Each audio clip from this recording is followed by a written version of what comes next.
So it is the 10th of November here in the UK, and we are doing some new reviews for comic books, basically new comic book reviews. And this is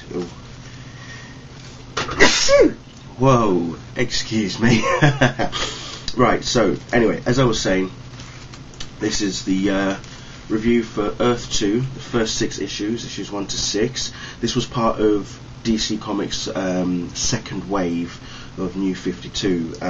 They announced like in February of this year that they were going to, well, not February, I think it was a bit earlier than that they were going to cancel some issues that weren't doing so well after the relaunch last year, and would introduce or reintroduce some new stories.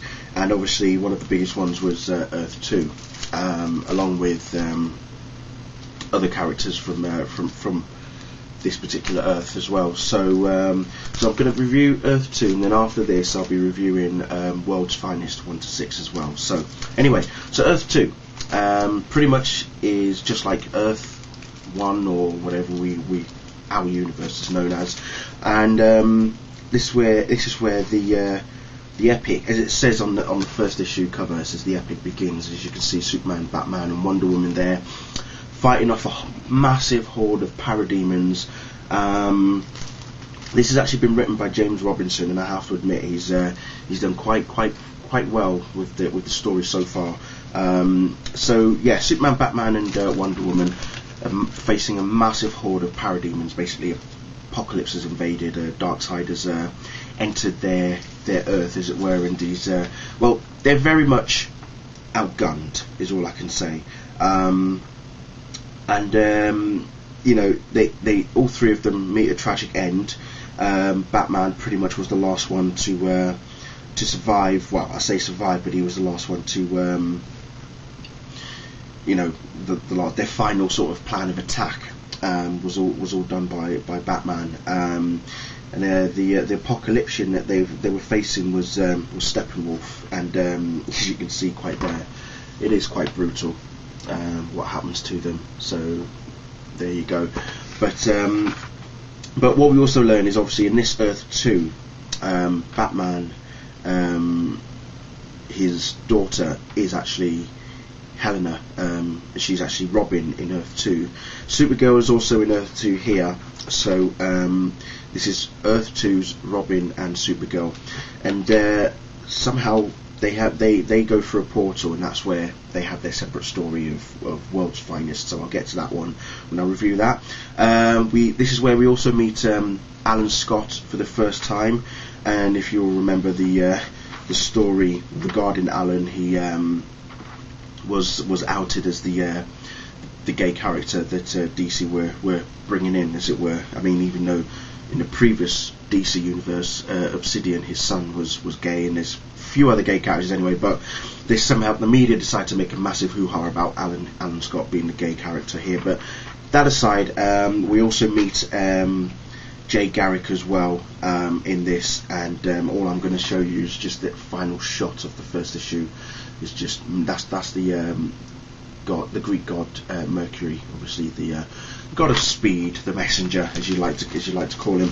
So as I say, you know, that's the introduction of Alan Scott, Jay Garrick, and then in the second issue, well, it pretty much all kicks off from there. Flash is born, as is titled on this particular cover.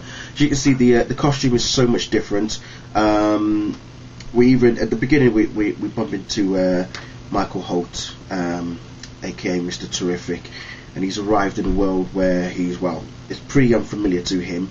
But then there's also this character, who is it, Terry Sloan, who you'll know. He's not a particularly nice chap, but yeah, as I say, this is where Jay Garrick is talking to Mercury, and Mercury's pretty much telling him that the world is in peril. There's a great danger coming.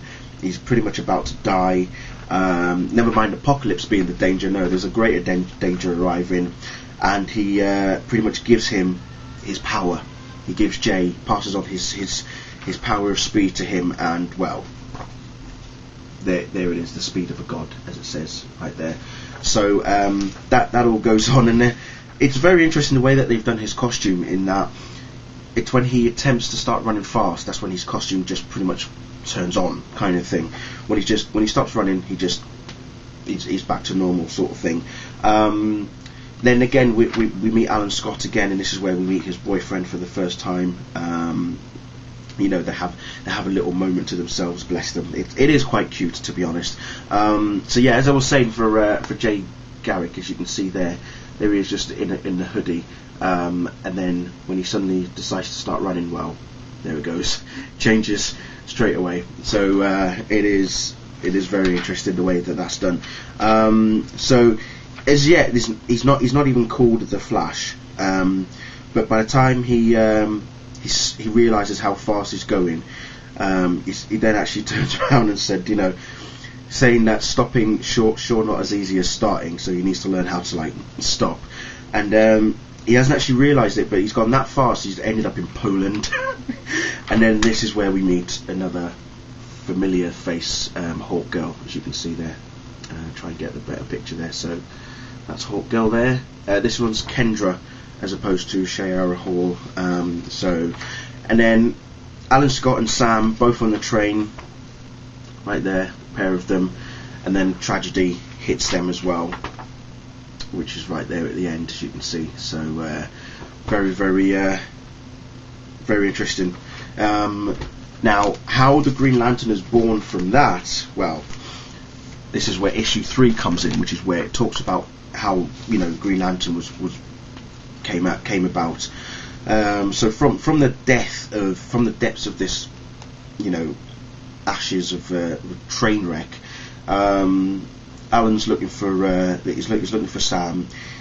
He's totally injured. I mean, his body is just in bits, as you can see there. I don't know if you can see, but as you can see, his eye is like missing, his skin's all melted and stuff, so it doesn't look pretty for him. But then this green sort of energy is what saved him, kind of thing, and then that's what feeds him the Green Lantern power. It gives him the you know, it heals him, it makes him feel, you know, his skin's no longer hurting anymore.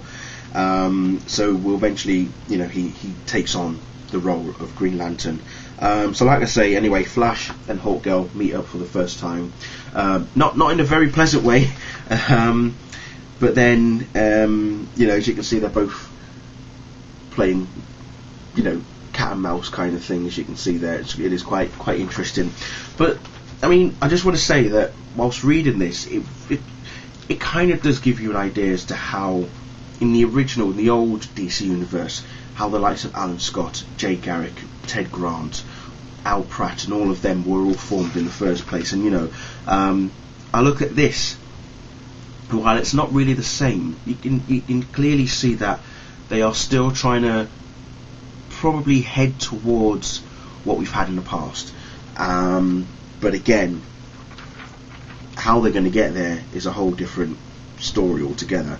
But yeah, without going too far off anyway, but there's Alan Scott now as fully formed Green Lantern, as you can see there. So he is pretty much all about the Earth. He's like the you know, he looks after the Earth kind of thing. He's got to take care of the Earth. So, and then there's this energy, there's this darkness that's forming over the whole planet. Like everything's dying, something's attacking them, and like the plants are dying and all sorts. And the person that's responsible is Grundy. Now, while this might not look like, you know, Solomon Grundy himself, he does actually remind me of Necron. And if you're trying to find out who Necron is, goes far back as I think it was 2009, 2010, I think, for the Blackest Night event. Yeah, that's who he reminds me of. He reminds me more of, you know, yeah, Necron than Grundy himself. So he's responsible for the way that the Earth is looking at the moment. So by issue 4, we learn a bit more about Hawkgirl, as it says there. So we get a bit of a background regarding Hawkgirl. Not much of a background, but it is quite, you know, there's a bit of info, as it were, about Hawkgirl. And then we also meet, this is where we also meet Al Pratt for the first time, aka the Atom, or Atom Smasher. Well, he's known as the Atom in this one, but it's, as I say, he's become responsible for he's chasing after Hawkgirl. He's on a mission to bring her down, but at the same time he's also got to stop Grundy as well. So his first mission is to take down Grundy, and the second mission is to apprehend Hawkgirl along with Green Lantern and the Flash. Now at this point, the three of them have still no idea who each other is. Flash and Hawkgirl are still sort of trying to work together.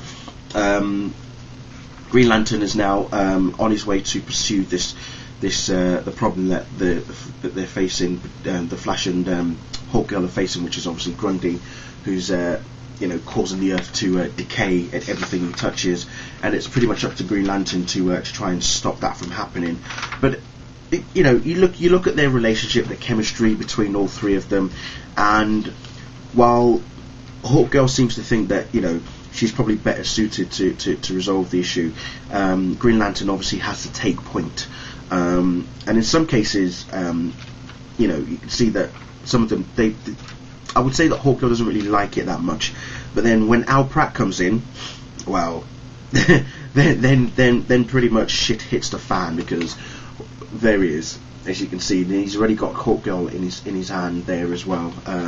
So it's not looking too good for them by the end of issue 4. But by issue 5. If I can get this damn comic back in, sorry. But then by issue 5, this is where Green Lantern then realises that he has to, there is a way for him to stop what's known as the Grey, and stop the world from being decayed. I mean, it gets as far as the White House, and the president is teleported out of there just in time by a group of Sandmen. And it's quite interesting that the one in charge is Commander Dodds. So I would imagine that's Wesley Dodds himself. But as you can see, as I say, it was like the group of Sandmen were the ones who were responsible for rescuing the president from imminent death. We've got Commander Khan here, who is overlooking what's going on around the world, and particularly in America anyway. And then he's pretty much looking at, he's keeping an eye on Al Pratt and making sure that Pratt is going to, follow the mission as stated. And as I say, he's still taking on Green Lantern, Flash, and Hawkgirl. So the three of them have to work together to stop him from capturing them, whilst at the same time having to stop Grundy as well. So it's all a bit up in the air. Everything's very, very out there, and all confusing. No one is. There's no straight line to follow. So this is where Green Lantern is basically telling both Flash and Hawkgirl, you deal with Al, and I'll deal with Grundy. And we are reintroduced again to Terry Sloan, as you remember from the second issue, I think it was. So he's back. Khan is not happy about that. He doesn't seem to like Terry Sloan, and he knows what Terry's all about with his reputation.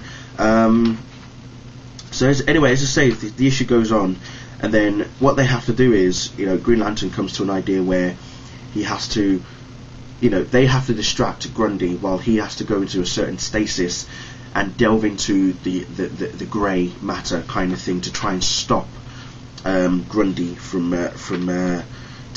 destroying the Earth. But then something happens, and the least thing that he expects, he's somehow reunited with Sam, his boyfriend. So yeah, that's how that ends. So when you get to issue 6, well, he's still mesmerised. He's still, what am I looking for? He's been sucked in, as it were, to the Grey. All the while, at the same time, we've got Sloan giving orders to send out nuclear weapons to destroy, Grundy in the area of where the heroes are trying to face off against Grundy. Now, they're not really known as heroes on Earth 2. They've been known as wonders. That's what they've been called. That's what the humans are calling the heroes. Everyone seems to treat them as wonders as opposed to actual superheroes. So that's very interesting. But in fact, you can understand that, on an Earth that had Superman, Batman, and Wonder Woman, who were, the big three superheroes of that universe. Here we have these new heroes arriving, and everyone's wondering, you know, what is it about them? Eventually, Green Lantern wakes up from this dream that he's been having, and attempts to he then realizes that there's a bomb coming, well, a group of bombs anyway. But before he's done that, I would say he immobilizes Grundy by taking him into space, and then sees the missiles, stops them, and so pretty much the threat has been averted. But then the other threat was, as I say, Al Pratt. He's obviously got to finish the mission by taking down Hawkgirl and the rest of them as well. So, you know, whilst that happens, you know, he eventually heals the Earth, as you can see there. Where is it? There it is. So he does something to the Earth to heal it, because his power comes from the Earth. Green Lantern. That's pretty much what the green energy told him. So that's where his powers come from. But again, like I say, a very, very, very good first 6 issues. I do think that there's room for improvement, and I'm sure that as time goes on, we'll get more and more introduction to other characters. I'm hoping to see some Ted Grant action at some point, hopefully, and also a bit more on Sandmen, well, particularly Commander Dodds, and I'm hoping it is Wesley himself. But yeah, can't wait to see how that one pans out. Anyway, that's the end of the first 6 issues of Earth 2, the new 52. So thank you all for watching, and I'll see you all very soon. Goodbye.